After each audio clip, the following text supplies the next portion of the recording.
Okay, amazing day mga ka-GMC. So welcome back to my channel. Dito na naman tayo sa Budget Bikes Cavite. Meron na naman tayong bagong i-update. Ayan, kung naghahanap po kayo ng isang folding bike, ayan, so meron tayo dito, Trinx Dolphin 2.1.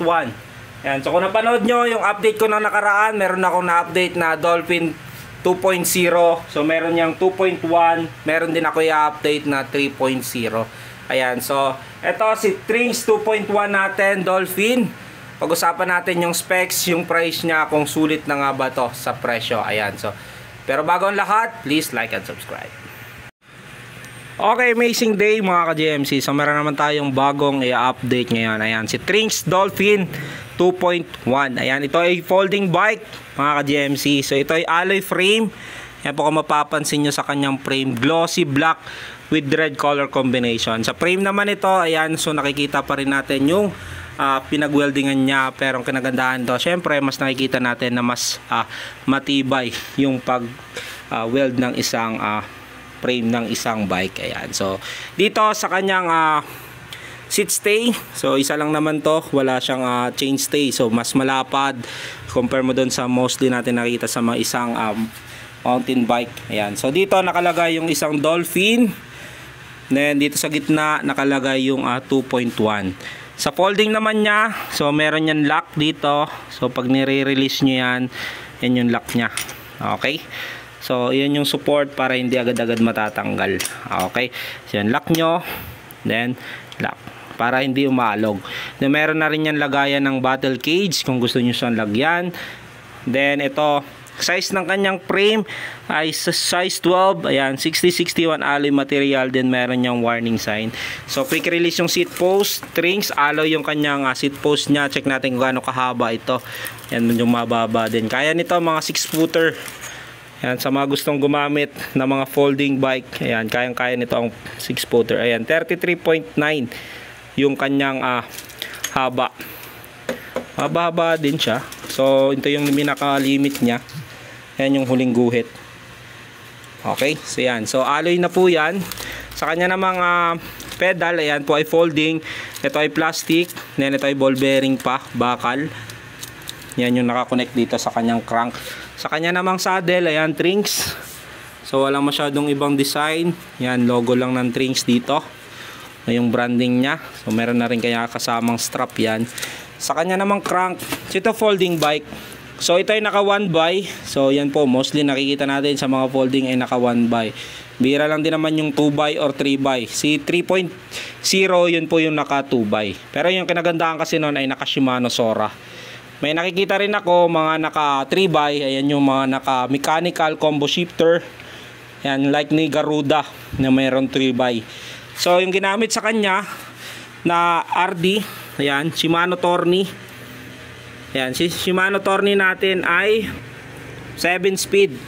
Ayan, so 1x7 Shimano Tourney. Ayan yung mapapansin nyo dito sa kanyang RD. May nakalagay na 6 or 7 speed. Ayan, Shimano. Legit Shimano to, no? Tourney.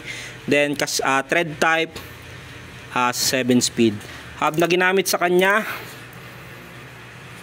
Ayan, walang pagkakilanlan. Pero ito ay 2, 4, 6, 8, 10, 12, 14, 16, 18, 20, 20, 24, 26, 28 holes. Yan. Yung brand na kanyang rim. Polo. Ano ba itong basa nito? Pero ito ay naka-Schrader din. Alloy na po yan. Double wall alloy. Gulong na ginamit sa kanya ay Kenda 20 by 1 and 1/8. Ayan. So yun po yung lapad ng kanyang gulong. Parang ka-size ng isang road bike. Yung gulong na parang 700 by 28C. Pero ito ay size 20 po ito, no? So hindi ito 700. Okay, so dito sa kanyang headset, Neko ang brand. Ayan, so alam naman natin ang Neko na yan, seal bearing na yan. Then ito, ito yung folding niya. Ayan, kung mapapansin nyo, no? So release, fold na po yan. Ganyan na po yung forma niya. Pagbalik, lock nyo. Ayan, yung double lock andito. Yan, kailangan pumasok yan dito eh. Yan, support yan dito. Medyo bumaba lang. Yan, check natin. Yan, yan yung lock. Para maging stable naman pagdating dito sa stem. Sa stem niya, alloy. Then handlebar niya, Trinx ang brand. Alloy din po yan. hydraulic nya, X-Spark. Then, ito ay Revo shifter. Yan, kung mapapansin natin, yung ibang shifter ay yung D-shift, no, na ganito. Itong kinagandaan nito, pag Revo shifter, yung parang throttle lang ng motor. Yan, kung mapapansin nyo, ayan yung shift nya. So, mas madali siyang i-shift. Ayan, so pipiga ka lang parang throttle. So, 7 speed yan. Shimano po yan, legit Shimano yan. Ayan, ito ay hydraulic X-Spark. Yung kanyang preno. Ayan. So dito sa kanyang fork, ito stock fork niya, Dolphin, pero ito ay steel pa. Then quick release naman yung harap na gulong. Ayan, sa rotor niya, rotor disc niya 160 mm quick release. X-Spark na rin po yung hydraulic, syempre, yung caliper niya. Dito sa likod, wait lang, check natin kung quick release to. Parang hindi. Parang through axle din eh. Yung pinaka-forma nito. Yan yung sa likod, no. So sa unahan lang pala yung quick release dito. Yung may kasama na rin side stand. Ayan. So nakalagay dito yan sa likod ang kanyang set tube. So yan. So adjustable din po yan. Yung crank naman niya Pro Wheel Seal Bearing. Yung kanyang bottom bracket. Size siguro nito mga 110 mm. Yung mostly pag mga 1x. Ayan. So Pro Wheel. Yung crank niya, I think mga 52 teeth to. Ganito kalaki. Hindi lang ako sure kung 52. Pero parang tansya ko dito 52 teeth yan. Okay, si Trinx Dolphin natin 2.1. Ito ay folding bike. Presyo nito ay 13,200 with 6 freebies.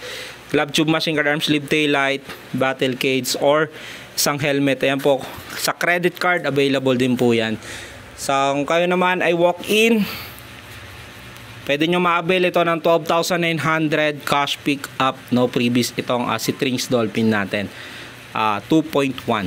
Okay, so comment down below kung nagustuhan nyo yung bagong update price ni Trinx Dolphin 2.10.